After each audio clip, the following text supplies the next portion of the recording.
Hello বন্ধুরা, চলে এসেছে আজকে একটি ছোট্ট মিনি ব্লগ নিয়ে অনেক দিন পর।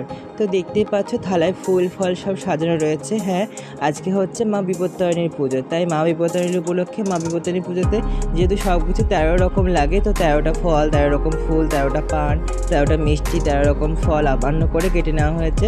সকাল সকাল স্নান করে রেডি হয়ে গিয়েছিলাম। তারপরে সব পুজো জোগাড়যন্ত্র করে আমি একটু রেডি হয়ে নিয়েছি। দেখতেই পাচ্ছ কিছুই করিনি, জাস্ট প্রচণ্ড গরম পড়ছিল, টি শার্টটাই পরে নিয়েছি।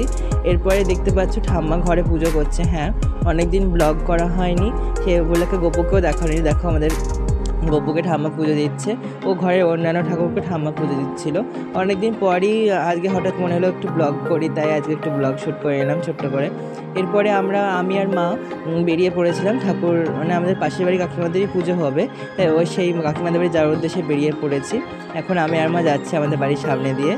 এরপরে কাকিমাদের বাড়ি পৌঁছে গেছি। দেখতে পাচ্ছ কাকিমা পুজো জোগাড় করছে, ঠাকুরকে সাজাচ্ছে ফুল দিয়ে।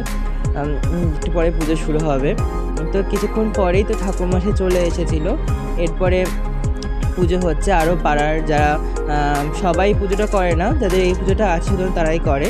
তো আরও পাড়ার কাকিমা, বৌদি, ঠাম্মা সবাই পুজো করছিল। আর তারপরে পুজো শেষ হয়ে যায়। তো এরকম ব্লগ দেখতে প্লিজ কমেন্ট করে জানাও কেমন হয়েছে, জানিও।